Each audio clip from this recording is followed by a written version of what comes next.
I'm going to start this. All right. Hi, everyone. Welcome. My name is Kassandra Sparks. I'm a board member at CLAGS and LGBTQ Studies at CUNY, and we're so thrilled to have you here. And I'm very excited to introduce queer sex workers on Subverting class panel. So I want to take a minute to say that we'll have time for Q&A at the end of the panel, about 15-20 minutes. Before then, we're going to hear from Dale Corvino and Joe Weldon.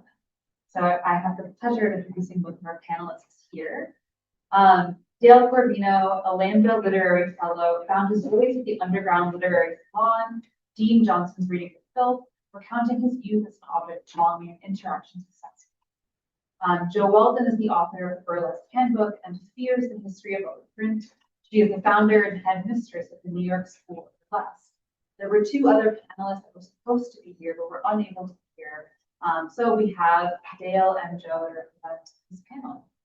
If you want to see the rest of their bios, you can on the CLAGS website or in the and that's Dale and Joe can do the thing. Thank you so much, Sam.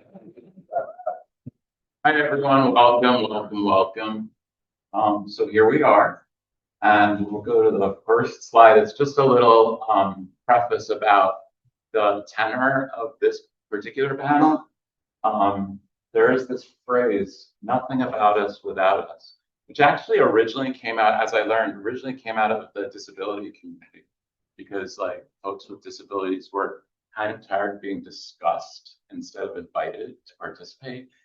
And what's happened over time is that the sex worker community of activists, those of us who are out in public and speak up, have adopted it as well to say, we do not want there to be events such as this where sex workers don't have a voice. So I'm very happy to be here. I know Joe I'm very happy to be here. Feels the same way. And we're glad to see that there are other workers conducting other panels today and tomorrow. I want to say one other thing about nothing about us without us, right? So I had my experience as a kept boy and later as a by the hour worker. And then I started doing some writing, and I would write where the opportunities were available.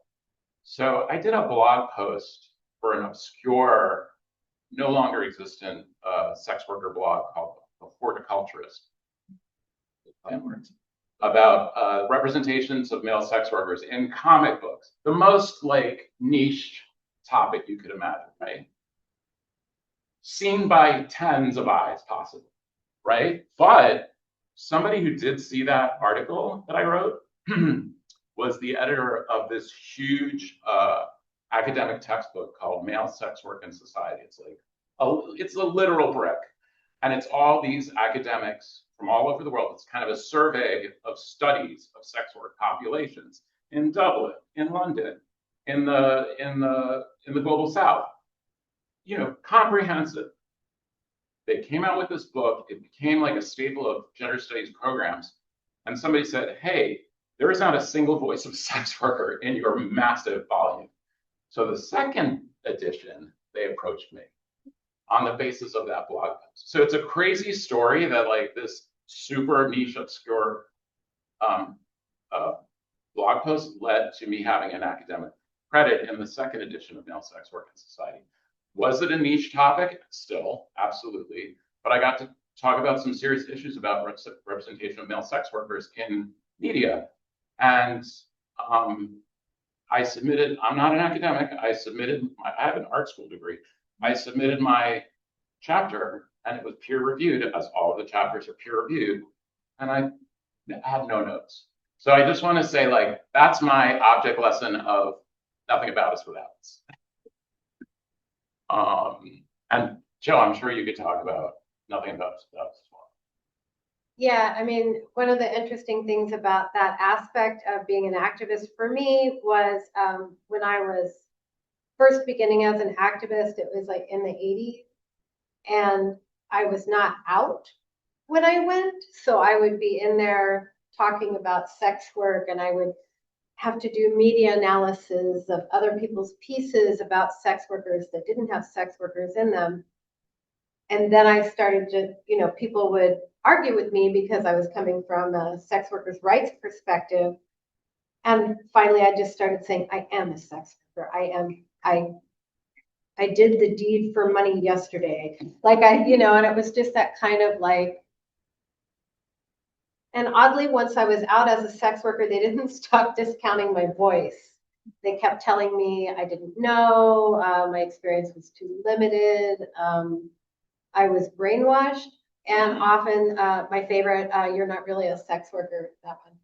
Oh, didn't they tell you were biased by your experience? I was told that I was biased by experience. I was kicked off of a Amazing. panel for my experiential advantage. Kicked off a panel, and then when I went to attend the panel as an audience member, they made fun of me. Yeah. I'm like, well, I'm sitting here looking right at you, hearing you, and I'm going to talk about this. Nothing about Dorch and Lightholt. Yeah. We can move on to the next slide. We also wanted to do a quick shout out to a sex worker in the current discourse in the news right now. This is Shai Sotomayor, and that's the worker name of a Latina dom who had been hired by Brian Noem, the DHS secretary's husband, who had a very specific fetish that a lot of people in the United States have now learned about. Bimbofication. And the interesting thing about Shai's story, Shai brought this to the media attention. Shai had agency in this story. And the reason Shai did this is because she revealed to her client of 9 years, who spent tens of thousands of dollars on her services, that she was aware of who he was and who he was married to. And he said, I don't care. So she exposed him, and Shai is subverting some constructs right now. Let's put it that way. In addition to subverting the Noem's bank account. So I just wanted to give a personal shout out to Shai Sotomayor. All right, so we'll move on to the next slide, which is about one of our comrades who is unable to be here, Yola, who's based in the Pacific Northwest, and for various reasons could not get here. I'm not going to read these are our bios. Sorry, I forgot that. These are our collective bios. Can we move on to the next? Yeah. Okay, so here's Yola. I'm just going to cite this.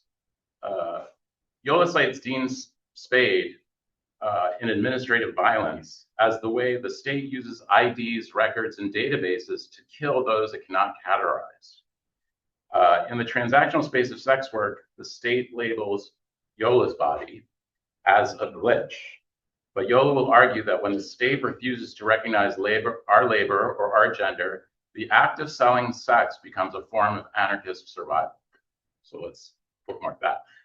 We are hacking the system and reclaiming our humanity through the very transactions they seek to criminalize. And this is another bookmark for the topic of how sex work interacts with class. Sex work is a site where class hierarchies are momentarily dissolved or violently highlighted. And finally, Yola's final kind of sign off is that abolition means recognizing both Yola's capacity for PhD jargon and his ability to read the street as intellectual labor. So Yola's with us in spirit, and we will bring Yola's voice in periodically to the conversation. And now we're on to another absence. We go to the next slide. Kristen was hoping to join us as well, but was facing some mobility issues. But in Kristen's absence, I would just urge everyone here, if you're not familiar with this documentary, I believe it's available on streaming now. I believe HBO Max. Thank you, because I can't function with all those platforms. The Stroll. Kristen Lavelle made a documentary called The Stroll about the trans workers in the meatpacking district in New York City, and it actually went on to win a Peabody Award. So again, when we talk about nothing about us without us, when we talk about sex workers crafting our own narratives, Kristen is like a prime example. Okay, now on to the two of us that are here. I just want to go to the next slide. Highlight Joe's books. You have the Burlesque Handbook from Fears. Want to say a couple of things? No, I'm just really happy to see that. Yeah. And in the next slide, you'll see my books. This is a short story collection that was published by Rebel Satori Press, which is a queer press based out of New Orleans. And the central block of stories is all sex work interactions. And I built that volume, that collection of short stories in this particular way because I wanted the sex work stories to be a part of the folds of within the part of the arc, not the entire arc. The second book came out last year. It's my memoir. It's called Afterlife of a Kept Boy. And I'm going to cite it a couple of times here. It's also available downstairs at the Hive Mind bookstore. Because the first half examines my time in my 20s when I was quote unquote kept boy, although I was bad at being a kept boy, to a British society decorator, right? So it's a form of sex work that is longer term, weekly stipends, years and years of interactions, travel, what have you, and kind of beholden to this entanglement. And then later in life, I was a by the hour worker, very different. And the ways that class especially interact in those two sex work scenarios will come out in the upcoming session. All right, so that's us. I thought of something I want to say about the books. Yes, please. So neither of my books is specifically about sex work unless you consider burlesque sex work, which is fine with me if you do, or if you don't. Either way, I'm good. But because I'm part of a big circle of writers, especially nonfiction writers, there are a lot of books published by sex workers and former sex workers that are not out, that are not about sex work. And I just wanted to put that out there because, you know, I mention my work in the bios in these books, but it is actually extremely common for sex workers to become writers. Yeah, I mean, I think we find that everywhere we go, right? Like, we are a couple of workers who chose to step forward, but for every one of us, there's like the iceberg underneath of workers who are like, I'm good, you know, I have moved on. Nobody needs to know. It's all good. Yeah. I'm just too gossipy. No. Yeah. I enjoy gossip. I will say another thing about, you know, can we go quickly? Yeah. One of the things that motivates me to have like my name on a book of fiction and a book of nonfiction is that, as Joe pointed out, there are depictions of sex workers in contemporary literature, and at least for men, a lot of it is from the point of view of the trick, right? The clients. I'm going to say trick. That view of hiring a worker is often privileged in literature. I actually do refer to these books as trick lit. And I want to point to a prime example. I'm not condemning this book. I'm just highlighting an example. A gay novel was published in 2016 called What Belongs to You by Garth Greenwell. And it was praised to the heavens. He was a media darling. He won all kinds of awards. It was a bestseller. It is the story of an American academic who hires a street hustler in Sofia, Bulgaria. So it's kind of on the verge of sexual tourism as well.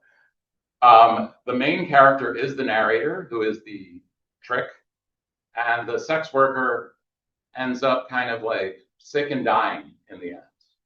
And the U.S. academic narrator repairs his relationship with his more heteronormative relationship with a boyfriend and moves on, kind of unscathed and unmoved. And that's why that narrative of representing sex workers in contemporary literature in that manner is why I would like to be to represent sex work from perspective of the work. So again, nothing about us but us. All right, so we can move on to the next. And these are on to our top I kind of just like, you know, I'm going to put it out there as a proposal that, as a proposition that sex work is inherently queer. Sure, does sex work uphold a lot of heteronormative constructs? By all means. But there's something fundamentally, to say sex work is queer, first of all, acknowledges that there are a vast array of providers who are themselves queer, whatever kind of work they provide. And for me, it's also like, it's a kind of emotional reckoning where, like, while I was active in sex work, I felt like the bounds of sexual determinants of sexuality were beyond what I was feeling. Like, I said at one point, could I get like a box on a form that when they ask your sexuality literally says sex worker so I can check? That's what that's, and I think it also brings sex workers of all experiences into community again, to say we are a queerness in the world. So yeah, there's one quote from my book that I'll read. I still live in the body of a sex worker. This is the conclusion. And I just cited it. Sometimes I'd like to have it spelled out. Can I get a sex worker box on forms?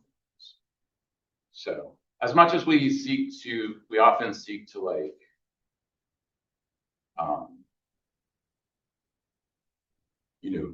deconstruct these, these identities when they don't serve us. I feel like putting forth sex work as a queer sexuality is constructive and informative and could ultimately be fun. What do you think? What's your vibe?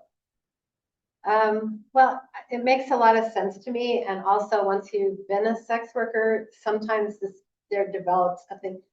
This is going to sound negative. It's not, but it's an us and them a little bit, because the world sort of gets categorized into sex workers and not sex workers. But it also seemed that way to me before I started doing sex work. So I'm like, maybe that's just a thing. Yeah, absolutely. Yeah. Like there's two classes, you know how it is. Like it gets very binary for me. Yeah. But there's also all these gray areas. Like, are you a part-time worker? Did you do it once?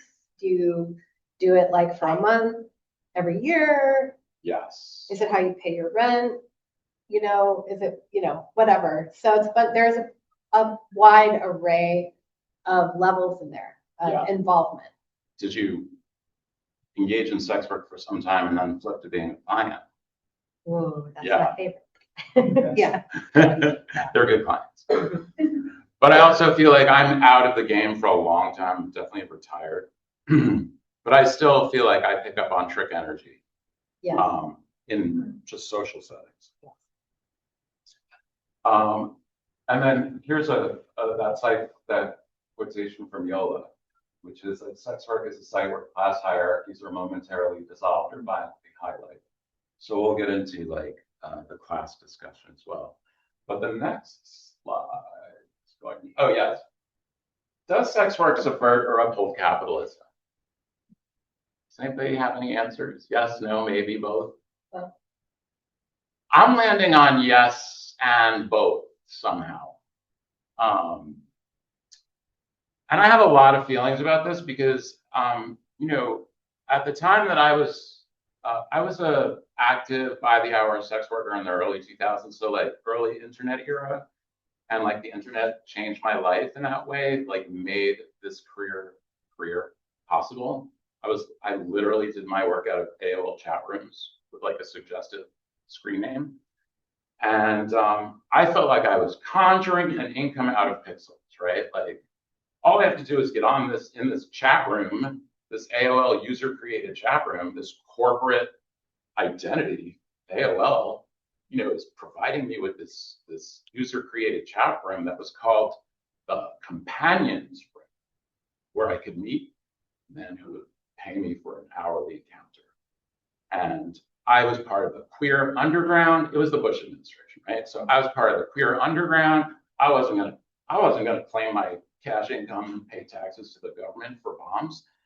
And all the money I touched and all the people I touched, most of the people I touched were queer.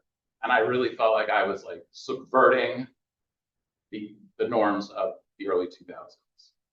On the other hand, I was a straight up businessman when I was a sex worker. I literally kept spreadsheets. I had weekly sales goals. I, attracted and retained regulars. So I had like a business ethos as a by the hour worker. And so I was like, I am the ultimate capitalist, but also, and I am the product, but also I'm completely subversive on the underground too. So that's where I was coming from when I got into this book, The Sexual Economy of Capitalism, which actually was the one you're cited in. Yeah, Joe is cited in this. So, and this is by a writer named Noam Yoram, who is an Israeli scholar, who actually I looked into it a little bit. He's in the Israeli university standing up against genocide, which is pretty fucking brave to do right now. He called out the Israeli state as accelerating collective psychotic processes most recently. And the quote from his book about sex work is that he has a chapter in there which he addresses the stigma of sex work as fact, right? As an economic fact, which pertains in specific ways to capitalism. So the selling of sex, and we can unpack that a little bit, is socially abhorred, and this fact tells us something significant, not only about sex, but also femininity, who's dealing mainly with women workers. So that led me to think like, the thing about sex work that upholds capitalism the most is its prohibition and illegality, right?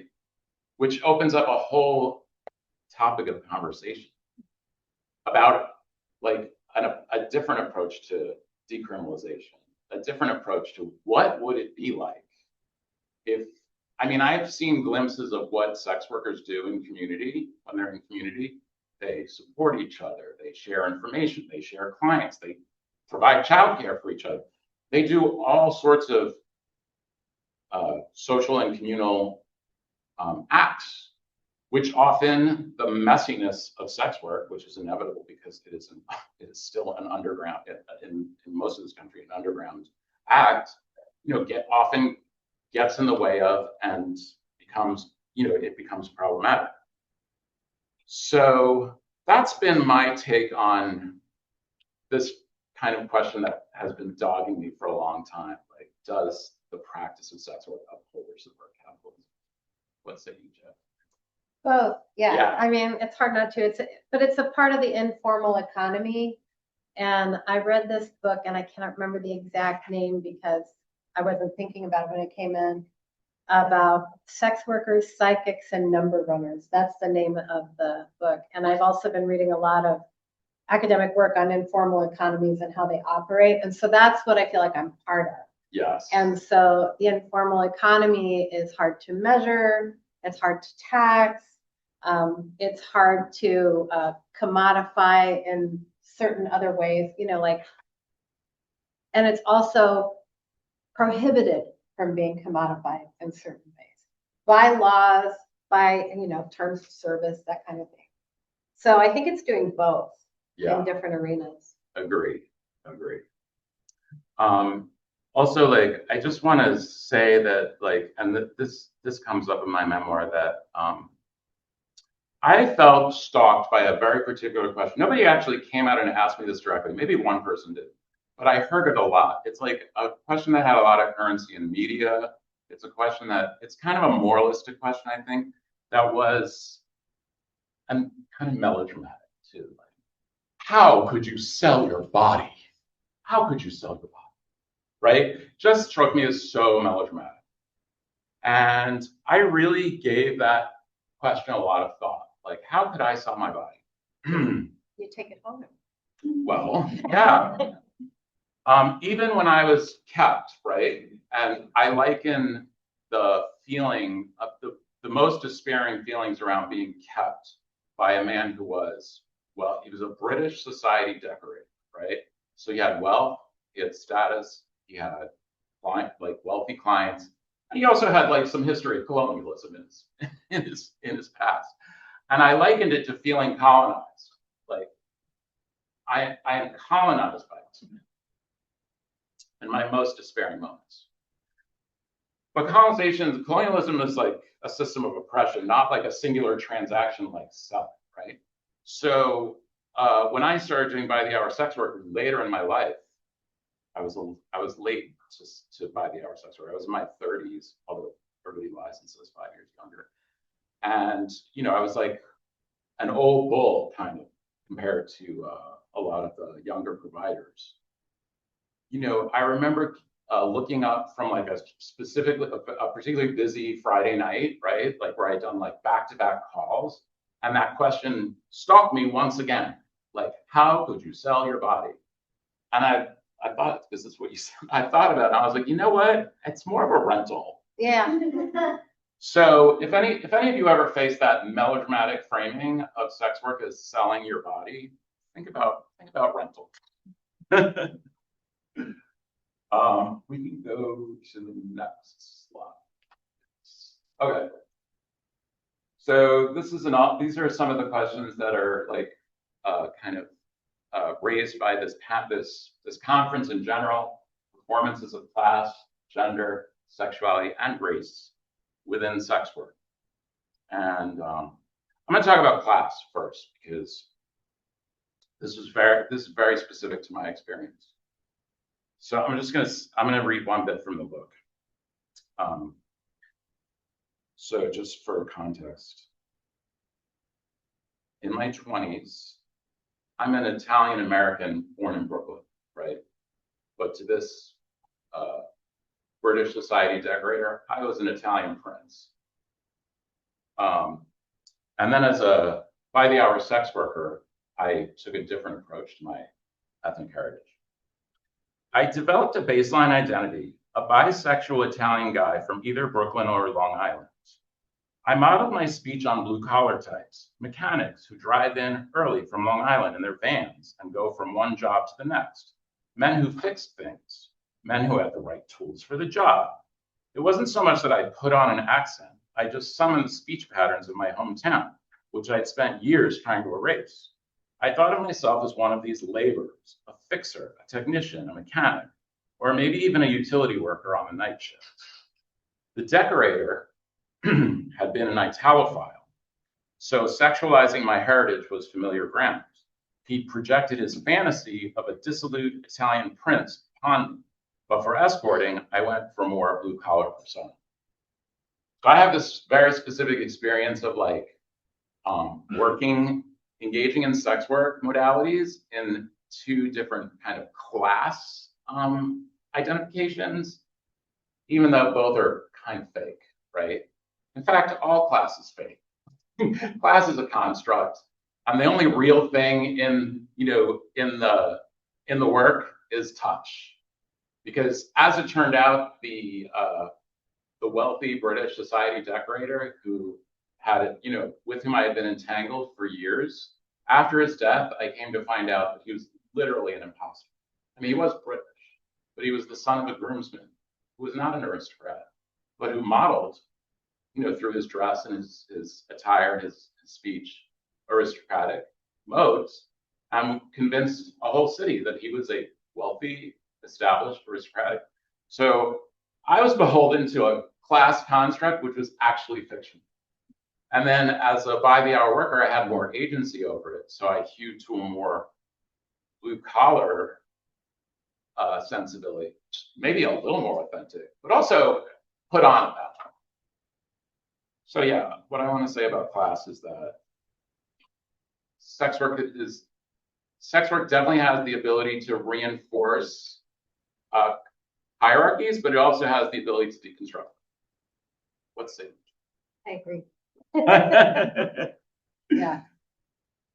And let's go on to gender.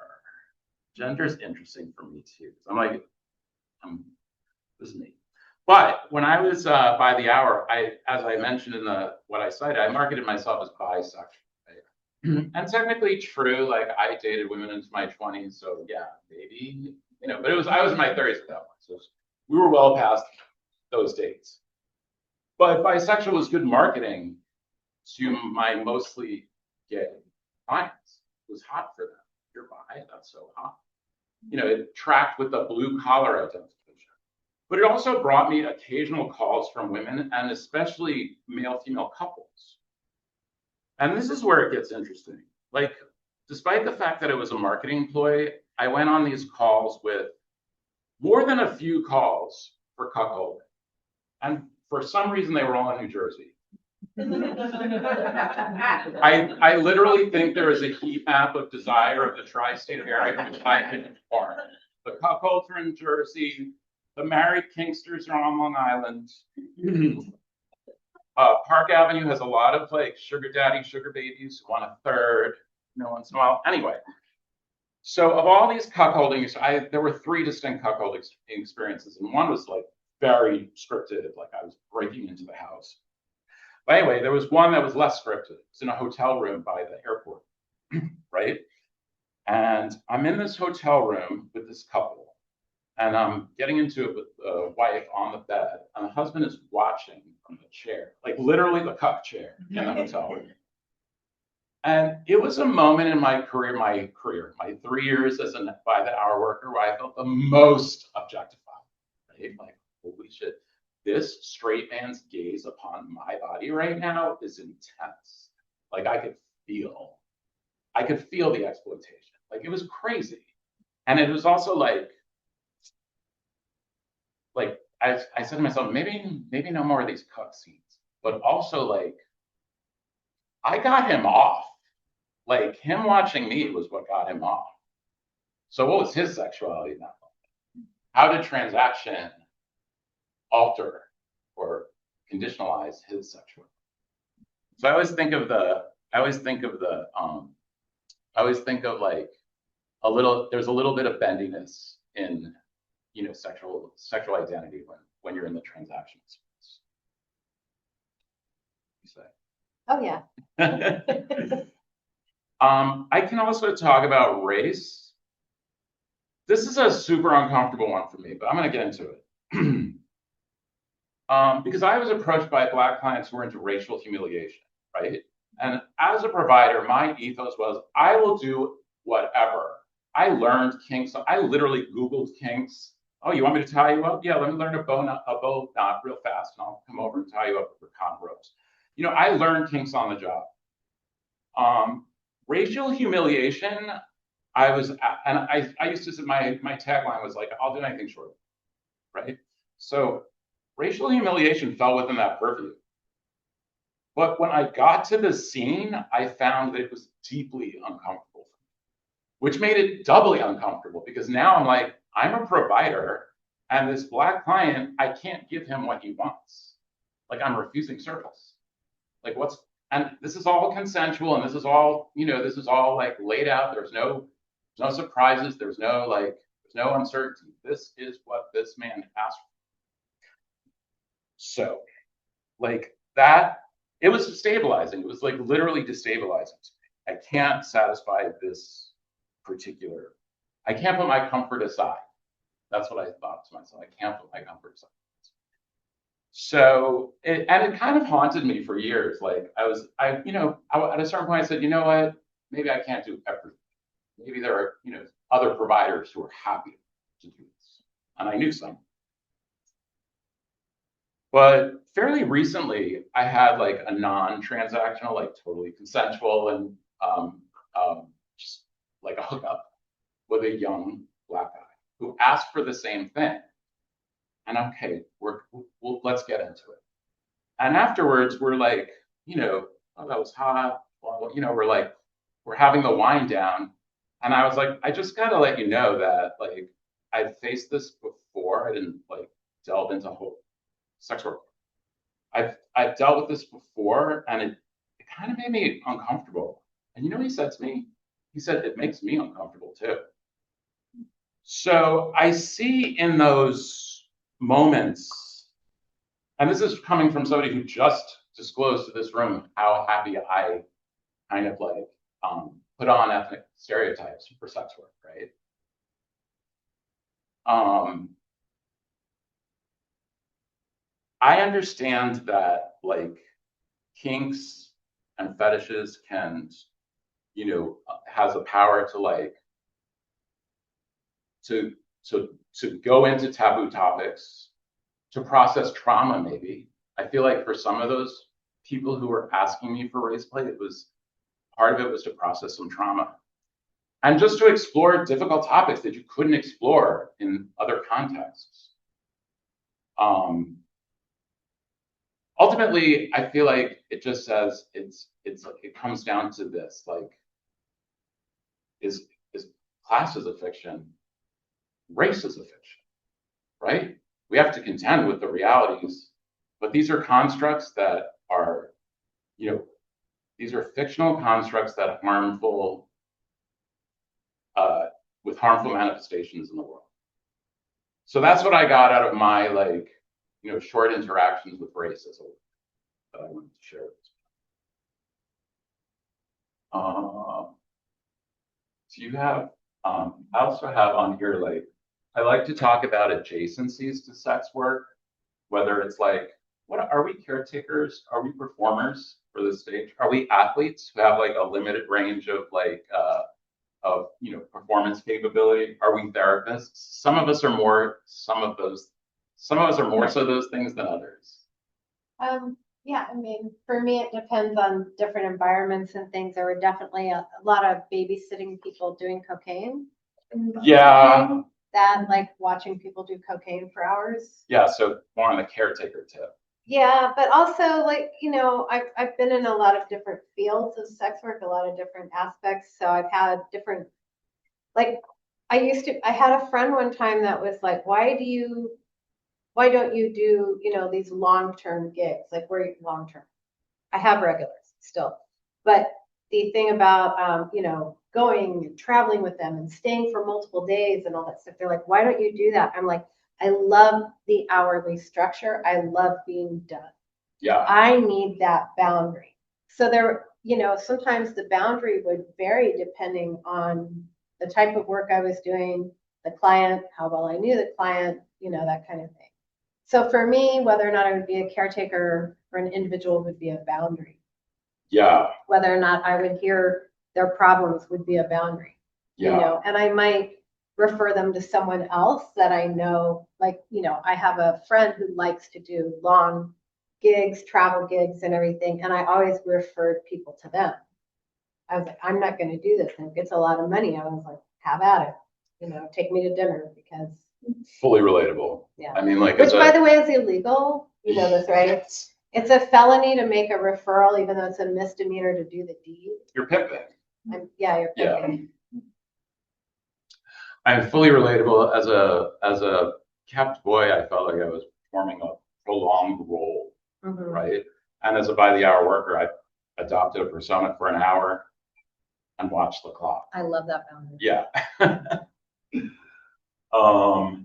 And then we can go on to the last slide.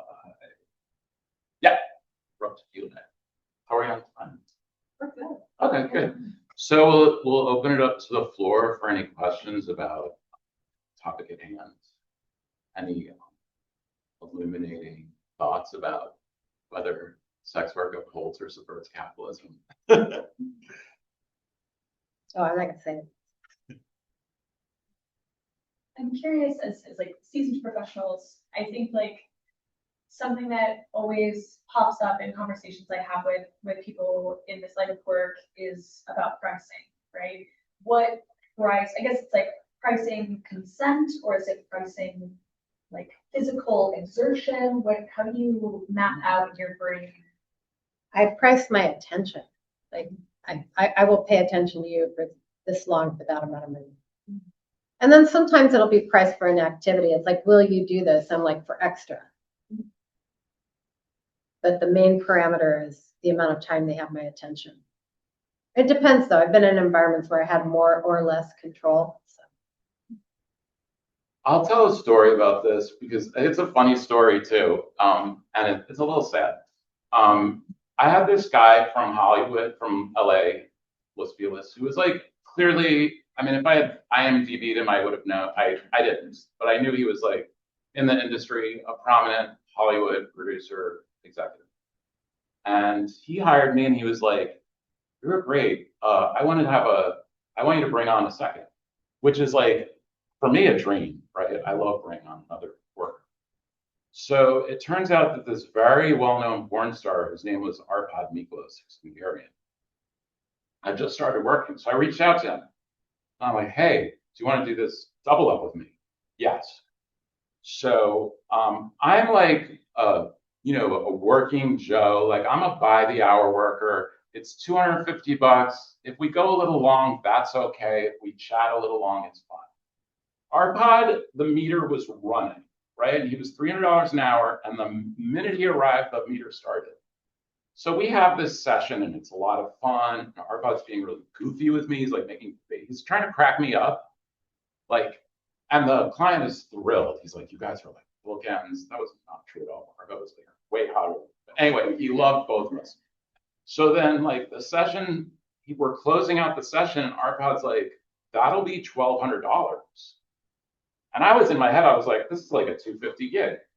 So the Hollywood tubes went to the safe and paid out Arpad's rate, right?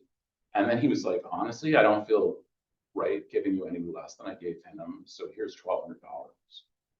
And then we like met up later and had a reminiscence about like how great it was. So kind of like the market determines a lot of this. And Yeah. I never had a menu. I had an hourly. Yeah. Well, I literally had different rates with two different agencies. Different name, different rate, whatever. Same agency, actually, but it looked like two agencies on, was it on a website or in the phone book? It's a while ago. I'm old. Any more questions? Yes. Thank you so much. I really appreciated your conversation about the informal economies, and many times we do talk more about the aspects that are hard to measure, like not being able to tax these kinds of commodities. But I really enjoyed your discussion about the social and communal acts of these care, like childcare. Could you speak a little bit more about those? I'm not going to say like the positive aspects, but like the real community making aspects of care. I mean, without disclosing where they are, I am in contact with a group of workers. Almost all of them are women, and a couple of trans men actually, who live in a small city and who are very much in community this way. They have a communal space. They provide communal childcare. They share client information and even clients sometimes. And I see that this is like, and they also have a cultural programming because some of them are involved in the arts. So this is to me, it's a very beautiful outcome of like sex workers and community. And I think it would be more widespread if we didn't have to deal with criminality, because what I will say about groups like this, not to crack on my own people, but there's a lot of mess and drama in these communities. And it's not just like, people being bitchy to each other. It's like they're under constant stress. Like their whole lives are the whole construct of their lives is under stress because of the criminality. Because like their children could get taken away. One bad guy could fuck things up for them. So I think the stressors, like they build community despite being under this kind of enormous amount of stress. Like maybe low grade, because you're like, we're not being scrutinized right now. Like we're in a little pocket of like less scrutiny.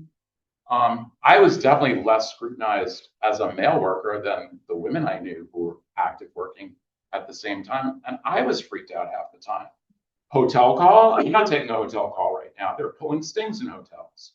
So like, even the less scrutinized among us, or even in these pockets where there's less scrutiny, there's constant stress.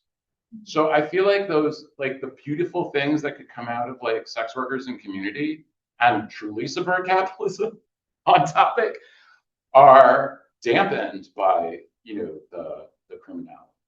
And that's my assessment. Sometimes when you're in a social context and you're like, oh, whoa, things are getting wild. The girls are fighting. Like, you think like this population is endemically messy. No, they're endemically stressed the hell out. is what I pulled away. Like, it's what I've walked away from. So if that addresses your questions about, Yeah, and I can say it's different depending on the circumstances. Like working in strip joints, it's like any workplace. You make friends with people, you bond in some ways, you compete in others, you assist each other in other ways. If a particular worker is having a particular problem, like, you'll band together to help them. And some people don't, but everybody isn't doing the same thing even in a strip joint, which is something I'm going to talk about in the paper. But then there was this, when I was working as a dominatrix in the 90s and still occasionally see people, there was sort of this, for us, golden age of dominatrixes. While there was still, before social media really happened. I'm not saying anything bad about social media. I'm just describing the context. Guys had to write us letters to even get to talk to us, and this whole thing. And everybody was working on a similar basis, if not exactly the basis that was described to the public. And we networked, we shared clients, we let people know about, clients that were difficult in whatever way, or guys that didn't show up, so there's a business alliance and a community alliance. And then as an escort, I did not make other escort friends, but I have a lot of friends I didn't meet there who are former escorts. So there's a, community after the fact.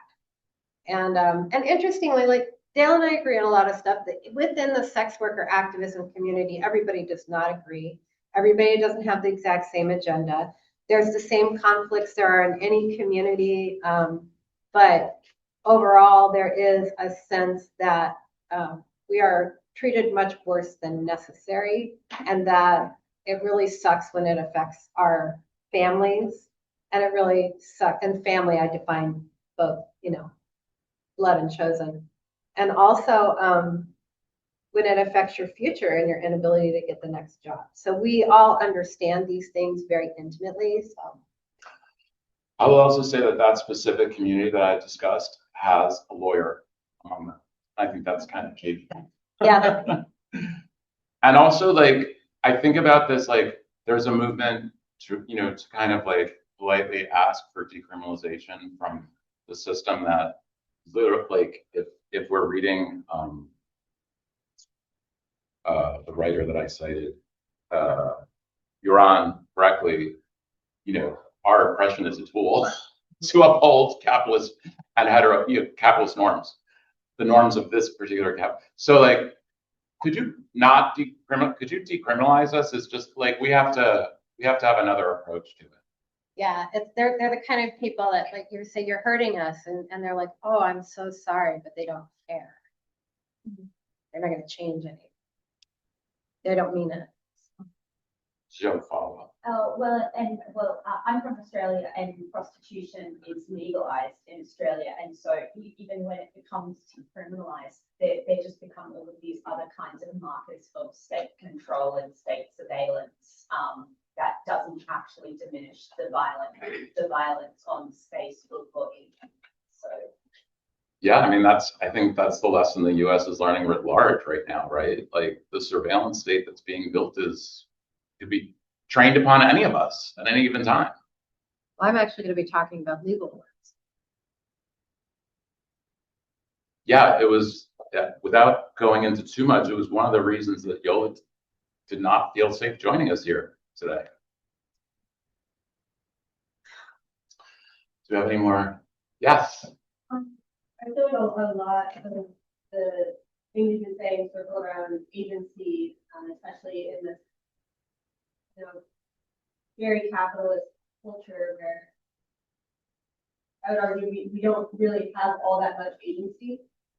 So what does that look like for you, and like how do you? I really like your approach where like, it's not like, because we have dealt with this question of agency for the longest time, which is like, the conflation of trafficking and sex work. And we had to, I don't know about you, but I had to preference every single appearance for a decade by saying, we are discussing adult consensual sex work, not trafficking. And Yeah, but when you say none of us have that much agency, it's like, yeah, exactly. Like, how much agency is even accessible to us or offered to us, whether it's like, how we're going to earn a living or why we're going to earn a living or what we can do with our bodies. And I think specifically when you mentioned during the Bush administration, like not declaring your cash assets as that's such a great example of agency. I mean, I think I was very full of myself in that moment. But yeah, like I'm fighting the system by not paying my taxes. I'm just not paying my taxes. But also, the system is set up so that there are rewards for showing your income. So when you don't show it, it's hard to do certain things. It's absolutely true. I had to explain away a 3-year gap I eventually got a corporate job. And to explain away that 3-year gap was a challenge. Freelance event work only took me so far. But I appreciate your framing of the question of agency, because agency is definitely a topic of my memoir, given that I had like ceded a lot of my agency when I was in my 20s, and then felt like actually by the hour sex work gave me my agency back, and it was very like liberatory for me. So, but you could examine it as like how limited all our collective agency, like our agency over our own bodies, and how obviously it differs for various people, right? I think the struggle for decriminalization is also a struggle, the full gamut of bodily autonomy, whether that's, and bodily autonomy is under attack on all fronts, on many fronts now, whether it's incarceration or healthcare or our trans allies, brothers and sisters. So yeah. Yes. Thank you so much. I wonder if you can talk a little bit about age as one of the constructs. You both kind of mentioned How dare you? your life intergenerational work. So I've been doing a lot of work around queer aging in the way in which you become invisible as we age. And since you both kind of brought them in various moments, I wonder, one of those constructs and oftentimes doesn't get discussed, how you think about age or how aging has impacted your experiences. I'll take it. Yeah, do it. I shook my head so hard my glasses came off. So age is also a class, right? Like all these hierarchies. And in the sex industry, youth is at a premium, as it is in most work environments, but in a specifically different way because people feel very entitled to talk to you about it. Like what are you going to do when you get too old to do this when you're like 25, the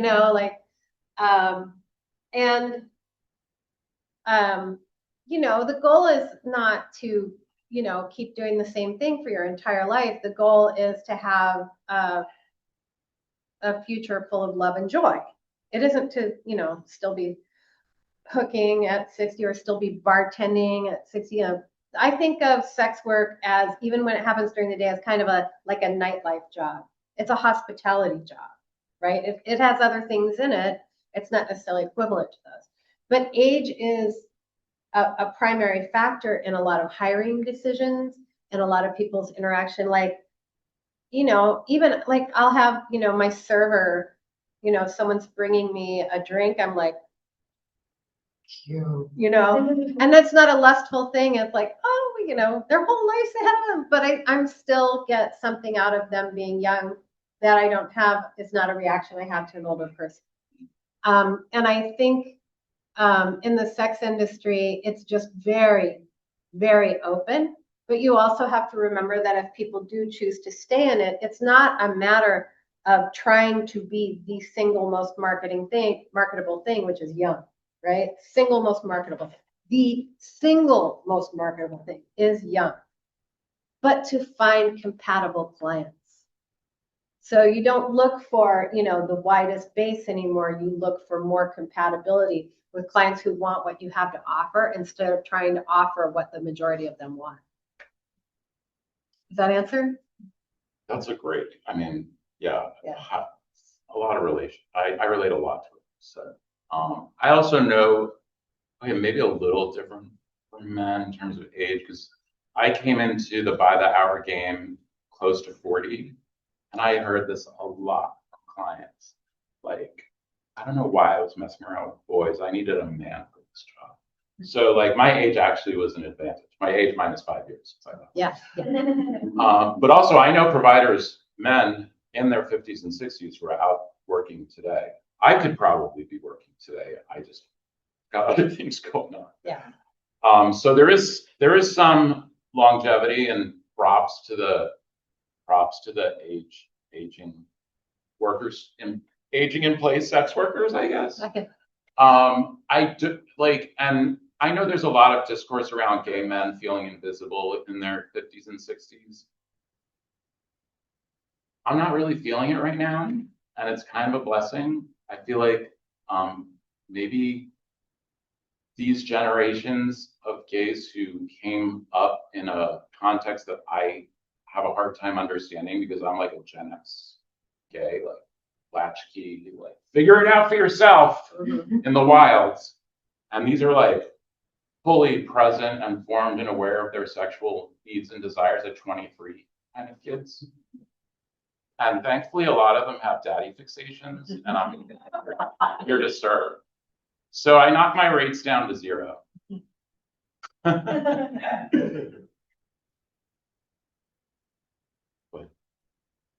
What? Yeah. You had your hand up. I have, yeah. Oh, Did you have a question? yeah. Well, I just thought the tech industry is kind of, it's not fully formed. You mentioned AOL and its participation, I guess, in a commodity space. Like, how do you think about the tech industry now and its role in this work, and maybe where sex work overlaps with dating apps and sort of like the commodification of all of our interactions? The commodification of desire. Of the desire, yeah, for profit of these companies. I think a lot about that. Like, I mean, I was active as a sex worker in kind of a golden age of the internet when we were much less scrutinized. So there's that. So I look at the internet today and say, yikes. Yeah. And Sesta Fosta has a lot to do with that, which is a conflation of trafficking and sex work. But when you talk about desire, right? I love Sniffies. That's the app of the moment for the gays. It's like map based. And I think to myself, these are all of these apps, the most, virtuous or the most user-friendly to the most insidious, are all data collection systems. And we are giving some very intimate data over. Such intimate data, right? So beyond the transaction, like, what are we doing with that? I love that. Thank you for that question. I'm sorry. I'm just going to break into the Q&A for a moment because I think Joe has you have a paper. Joe's going to read a little something. You had a question though. Do you want to wait or? Okay. All right. Yeah. So I had a whole other paper planned, and then in a rush I wrote this.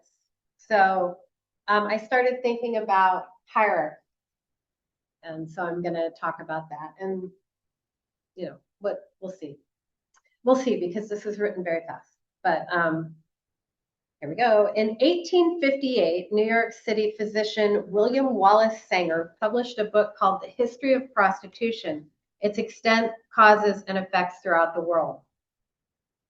This book is frequently cited in 20th century research and in studies that are used to justify funding for more research and legislation, which generally means funding for conservative nonprofits and law enforcement.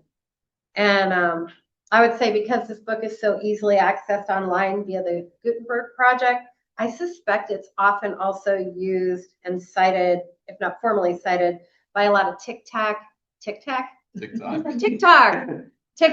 Instagram history content creators. The table of contents spans millennia and continents. In several chapters, there are subheadings about classes of prostitutes. For the sake of brevity, I'm going to stick to Rome.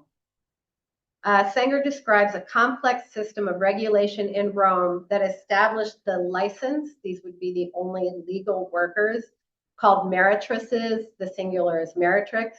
And these were the highest ranking, if still not respectable because Rome was not appreciative of sex workers, the highest ranking class of sex workers. Outside of that class, because there will always be people working illegally, he describes many more, including from highest to lowest in status, the famose, who were the daughters of wealthy people who entered the trade out of, he says, avarice or lust. The bustuari, who worked in cemeteries and occasionally oversaw funerals. He gives no example of what that was like. And the quadrantari, whose low fee was, he says, less than any copper coin now current. Such hierarchies still exist in what many sex worker activists call the whorearchy. The first time I heard this word, I took it to mean a world ruled by whores, which sounded fucking great to me, right? It sounds infinitely better than the current ruling class. And in fact, when I first researched the term, that's what came up.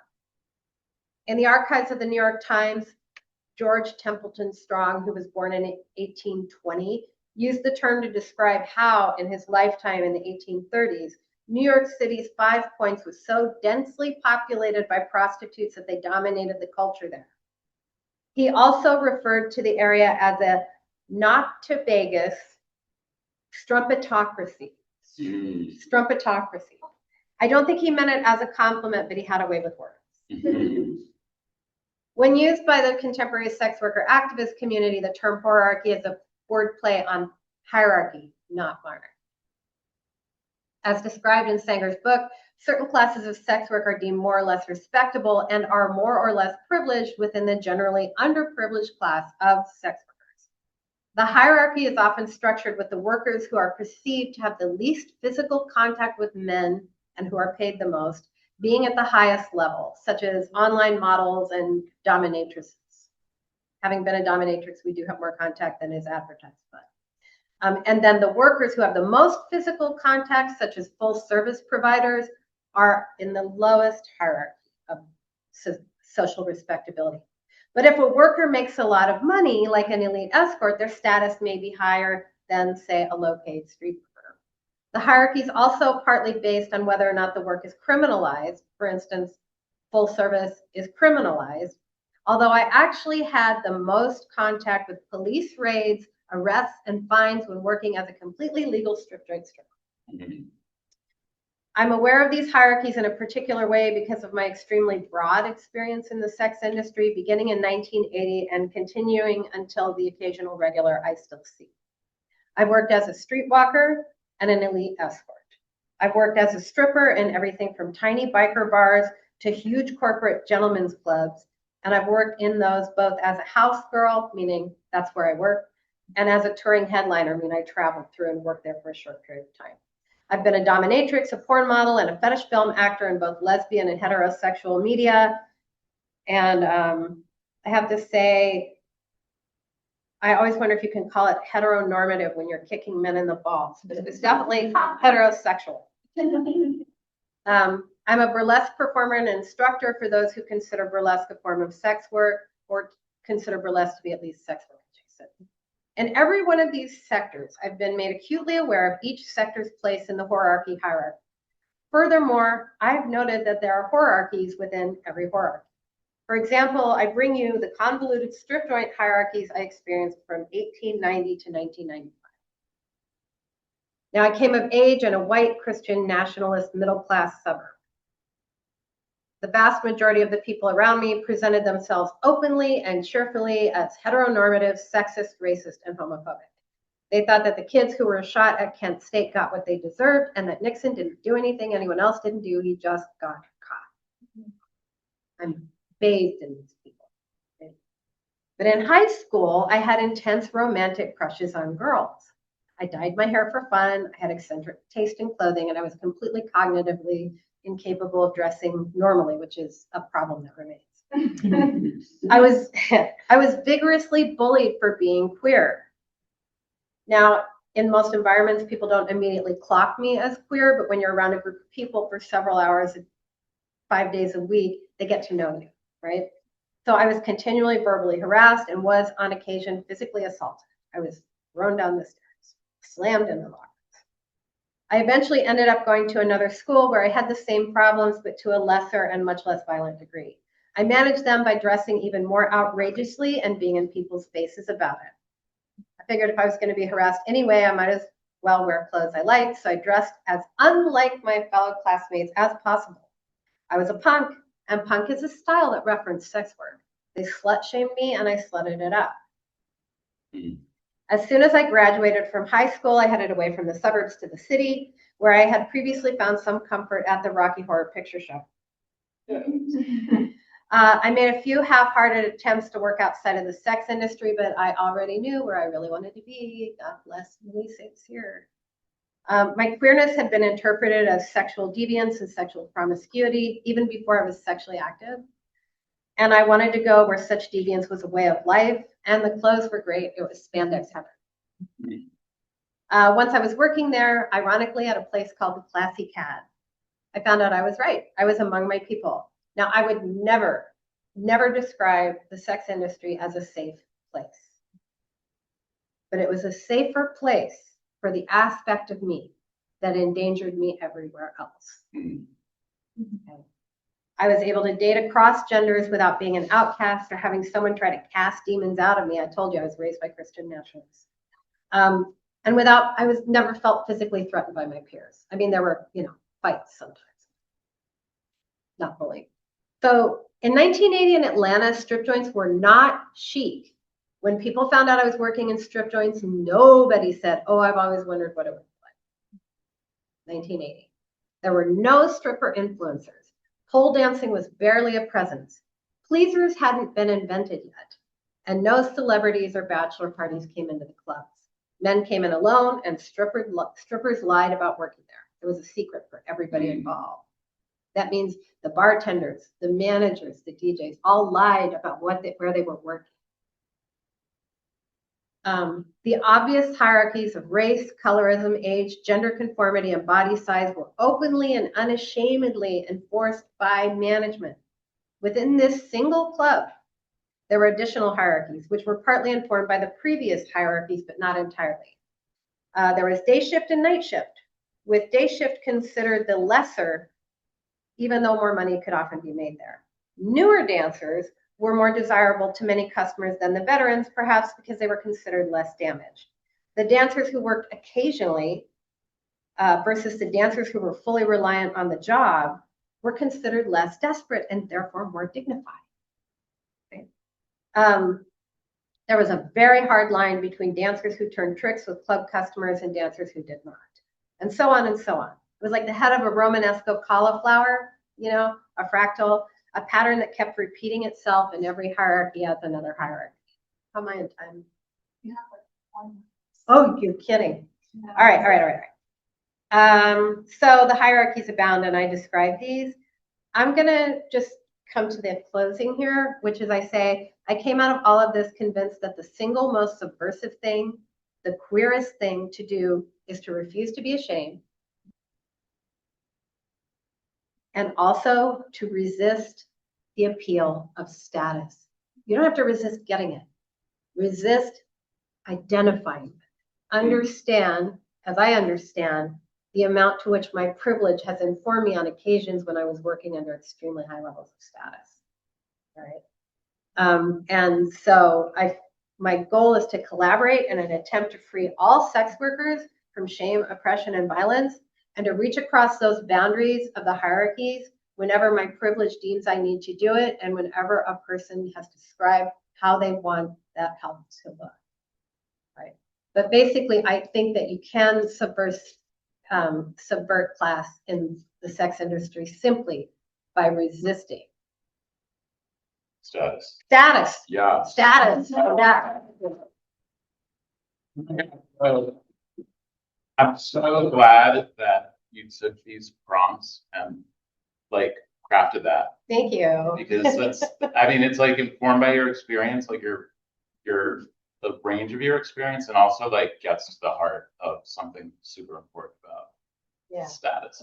Thank you Yeah. so much for the amazing. Thank you, everyone. Thank you. Thank you for the questions. Much appreciated. And if anybody wants to read all the details, you can email me. All right, thank you all so much, and have a great rest of your day. Thank you. A little sooner, but Oh, that's okay. yeah. Oh, no.